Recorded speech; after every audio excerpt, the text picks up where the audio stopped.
اسی پر ہم بات کریں گے کہ اس وقت ملک میں نئے صوبے وقت کی ضرورت ہیں یا اصل حل ایک مضبوط اور با اختیار بلدیاتی نظام میں ہے۔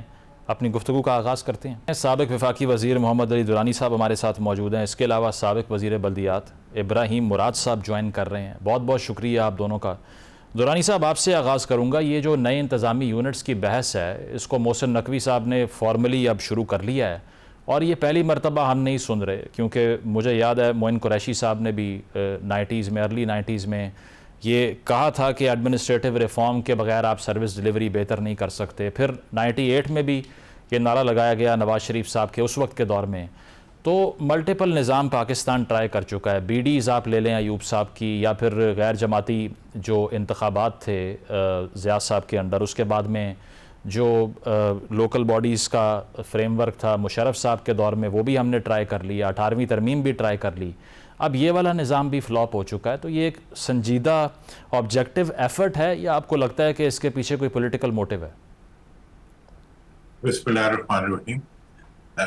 پہلے تو ایک ہی بات تو ابراہیم کریں گے، یہ تو نیکسٹ جنریشن کے نمائندے ہیں اور انہی سے ہماری امیدیں ہیں۔ ہم تو اپنا پرانا جو تجربہ ہے اس کی روشنی میں کچھ نہ کچھ میں گفتگو کرنا چاہوں گا۔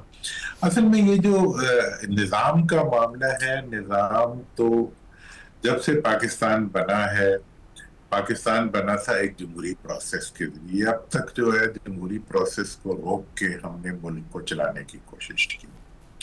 تو 1947 سے لے کے 1972 تک جو ہے ہم نے پاکستان کے اندر آئین بننے ہی نہیں دیا، اور جو بنا بھی کوئی ایسا آئین نہیں بنا جو کہ دونوں صوبوں کی نمائندگی کو، ایسٹ پاکستان اور ویسٹ پاکستان کو پراپرلی ایڈریس کرتا ہو۔ اس کے بعد 73 کا آئین بنا، جس دن بنا اگلے دن اس کو ایمرجنسی لگا کے ختم کر دیا گیا۔ پہلی 7 ترامیم اگر اٹھا کے دیکھ لیں تو آپ کو پتہ لگے گا کہ وہ ساری کی ساری اس آئین کی بنیاد کی نفی تھی۔ تو اس لیے پاکستان میں جو چیز مسنگ ہے، ایک تو آئین کا ایشو ہے کہ آئین کو ہم نے کبھی آئین سمجھا ہی نہیں۔ دوسری بات یہ بھی ہے کہ کوئی بھی ایسا ملک جس میں جمہوریت ہو اور اس میں لوکل باڈیز نہ ہو، اس کا تصور جو ہے وہ تو غیر جمہوری ممالک میں بھی نہیں کیا جا سکتا۔ تو کچھ آ کے ایک ڈیموکریٹک کنٹری کے اندر جو ہے آپ اس چیز کی بنیاد کے اوپر ملک کو چلانے کی کوشش کریں تو ملک کا فیل ہونا، نظام کا فیل ہونا بہت آبویس ہے۔ اور پاکستان پچھلے 54 سال سے جو ہے وہ 2 خاندانوں کی، جسے کہتے ہیں کہ خود ساختہ عامریت اور خود ساختہ جمہوریت کے اوپر چل رہا ہے۔ اور اب تو اگر آپ دیکھیں 2009 سے آنورڈ تو بالکل ہی جو ہے پاکستان کے اندر ایک ایسا سسٹم چل رہا ہے جس کے اندر کے علاقوں کو تقسیم کر دیا گیا ہے، اور اس تقسیم کے ساتھ جو ہے وہ مطلب پبلک کہیں نظر نہیں آتی۔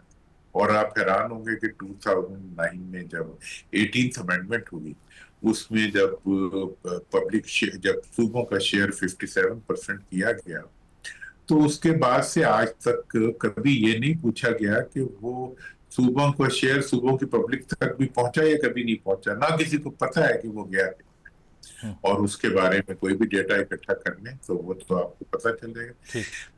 تو اس لحاظ سے میں تو یہ سمجھتا ہوں کہ یہ جو پورا نظام ہے، اس میں ایک چیز کو انشور کیا جا رہا ہے کہ کہیں کوئی اختیار عوام تک نہ چلا جائے اور کوئی وسائل جو ہیں وہ عوام تک نہ چلے جائیں۔ تو عوام کی غربت، افلاس اور ایکسپلائٹیشن پہ مبنی یہ نظام جو ہے، اس میں فیل ہونے کے علاوہ اور کیا ہونا ہے؟ بالکل۔ اور جو ماضی بات ہوئی ہے، کسی تجربے میں بھی اس فیکٹر کو تو ایڈریس نہیں کیا گیا کہ پبلک کی انوالومنٹ اور ریسورسز کا پبلک تک۔ درانی صاحب، لیکن یہ تجربہ جس کی اب بات کی جا رہی ہے، اس سے کچھ گریونس حل نہیں ہو سکتے؟ کیونکہ کہا جاتا ہے کہ جیسے پنجاب از دی ایلیفنٹ ان دا روم، بہت بڑا صوبہ ہے، دنیا کا 12واں سب سے بڑا ملک بن جائے گا اگر اس کو سنگولیرٹی میں بھی آپ دیکھیں۔ تو اس ایفرٹ کی میں بات کرنا چاہ رہا ہوں کہ اس میں آپ کو کتنی ریفارم انٹینشن دکھائی دیتی ہے؟ دیکھیں، میں تو خود اس چیز کا قائل بھی تھا پاکستان میں، first time in the history of Pakistan. پہلے تو صوبوں کی بات کرنا پاکستان میں ایسے تصور ہوتا تھا کہ ملک توڑنے کی بات ہو رہی۔ تو میں نے 2008 میں بہاول پور پروونس کی ریسٹوریشن اور جنوبی پنجاب پروونس کا قیام، اور اس کے بعد ہزارہ सूबे के क़याम के ऊपर हमने मिलजुल के काम किया और पब्लिक अवेयरनेस के लिए काम किया। उसका नतीजा आप देख लें, ये निकला कि दोनों सूबों के बारे में यूनानिमस रेजोल्यूशन पंजाब असेंबली ने पास किया कि जी ये बनने, एक रेस्टोर होना चाहिए, एक बनना चाहिए। यही चीज हजारा की भी हुई। लेकिन फिर यही पार्टियां जब इलेक्शन के बाद मरकज में आई तो इन्होंने इस प्रोसेस को रोक दिया।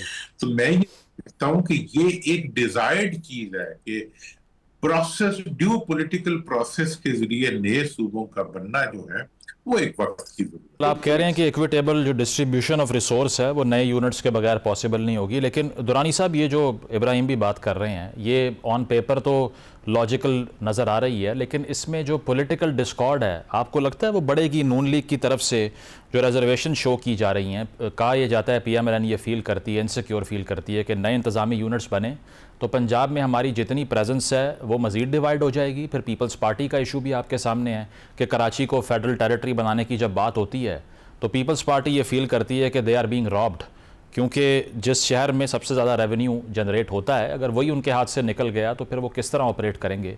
इन मसाइल का भी कोई हल हो सकता है? देखें मुज़म्मिल, जो अब इब्राहिम ने जितना डेटा बताया मतलब इसमें से कोई चीज डिनाई की जा सकती। मतलब यह है कि इस मुल्क में इस डेटे के साथ ये चीज श्योर हो जाती है कि हमारी प्रायोरिटी पब्लिक नहीं है, हमारी प्रायोरिटी वो हुक्मरान हैं जिन्होंने इक़्तिदार पे कब्जा किया हुआ है, किसी जमहूरी प्रोसेस के जरिए भी नहीं किया हुआ बल्कि मरूसी और खानदानी आमरीतों के जरिए उन्होंने मुल्क के ऊपर अपनी आत्मीयत कायम की हुई है। अब जो आपका सवाल है उसकी तरफ अगर मैं आऊं तो बात यह है कि आप अगर ये सोचते हैं कि ये हम करेंगे तो ये आपके मुकाबले में खड़े हो जाएंगे तो ये तो एक दिन तो होना है। असल में अब आप मतलब 78 साल से जिन अवाम का खून चूसने की आदत पड़ चुकी है सियासत, ये एलीट को, सियासतदानों को नहीं, सियासतदान तो बड़े मेहनत करते हैं, एलीट जो एलीट कैप्चर है उससे ब्यूरोक्रेट्स को फ्यू और सर्टन और सम, इसी तरह बाकी जो मुल्क के निजाम को रन करने वाली फोर्सेस हैं वो सारी जो है उनकी प्रायोरिटी में पब्लिक कहीं नहीं। अब यह है कि आइन, अब मैंने एक एक्टिविटी शुरू की जब भावलपुर में और पब्लिक की अवेयरनेस हुई तो आप 3 साल के अंदर आप देखें कि वहां के जो पूरे के पूरे अवाम थे वो खड़े हो गए और इन तमाम सियासतदानों को उनके आगे झुकना पड़ा और इन्होंने कहा यूनानिमसली रेजोल्यूशन करके यूनानिमसली उसको डक कर दिया कौमी असेंबली के अंदर। तो मैं ये कह रहा हूं कि अगर आप ये प्रोसेस आसान तरीका तो एक तो ये है कि आप जिन जगहों पे प्रोविंशियल असेंबली के रेजोल्यूशन हुए हुए हैं वहां से आप शुरू करें और उनको बना दें, ये कुछ नहीं कर सकते उसके आगे। और मैं आपको सर्टेनली बता रहा हूं कि उन इलाकों में अगर ये जाके इसके खिलाफ बात करेंगे तो लोग इनकी बात तो क्या सुनना, इनके लिए खड़े होने की कोई जगह नहीं। वैसे तो अभी भी लेकिन 2/3 अक्सरियत से भी तो आपको चाहिए ना, अगर आपने प्रोविंशियल लिमिट्स को एक्सपैंड करना है as per 1973 of the constitution, तो उस पर फिर राजी हो जाएंगे पीपल्स पार्टी, नून लीग? तो उस पर तो वो पहले राजी हो चुके हुए हैं सूबे की हद तक। सूबे में तो यूनानिमसली 2/3 नहीं था, 100% लोगों ने इस चीज को अप्रूव किया हुआ है 9 मई 2012 की। वो अप्रूवल आज भी पड़ी हुई है और 18th अमेंडमेंट के बाद तो वो टेक्निकली बाइंडिंग है फेडरल गवर्नमेंट के ऊपर के सूबे की इस रिकमेंडेशन को इम्प्लीमेंट करे। इन्होंने नहीं इम्प्लीमेंट किया हुआ। तो मैं ये कह रहा हूं कि ये अगर ये फिर भी कहेंगे कि हम यहाँ पे इम्प्लीमेंट नहीं होने देंगे मरकज के जरिए, तो आप देखें कि इनका हाल क्या होगा। ये तो इन इलाकों में घुस नहीं सकेंगे। हजारा, मुल्तान और बहावलपुर, ये इन इलाकों में घुस नहीं सकेंगे। यहां से एक स्टार्टिंग पॉइंट मिलता है, पूरे के पूरे प्रोसेस को जंप स्टार्ट मिलता है कि यहां से ले लें और आप इसके ऊपर फौरी तौर पे आगे बढ़ जाएं। और फिर अगर आप एक पॉलिटिकल अवेयरनेस के जरिए और कॉन्स्टिट्यूशनल प्रोसेस के जरिए इसको आगे बढ़ाएंगे तो मैं सर्टेनली कह सकता हूं कि कोई भी इसको रोकने वाला नहीं होगा। आप यहां से ले लें, शिकारपुर चले ना, शिकारपुर तो वैसे ही प्रोविंस था, वहां जाके बात करके देखें, फिर देखें क्या होता है। बैन ही, और जैसे इंडिया में हुआ कि आपने देखा कि 9 साल के बाद 5 प्रोविंसेस बन गए, उसके बाद फिर रुका नहीं, मुसलसल बनते गए और जब सूबे बनना शुरू हो जाते हैं तो उनके पॉजिटिव रिजल्ट्स जो है वो भी आने होते हैं उसके सारे इंडिकेटर इब्राहिम के पास तो सारे मौजूद होंगे, कभी इससे पूछे, ये सारे आपको बता कि किस किस शोबे में कितनी improvement I after the formation of new. बिल्कुल, जो इंडियन पंजाब की डिवीजन भी नेहरू साहब के अंडर हो गई थी राइट आफ्टर इट, उसका भी रिज़ल्ट हमारे सामने है हिंदुस्तान में।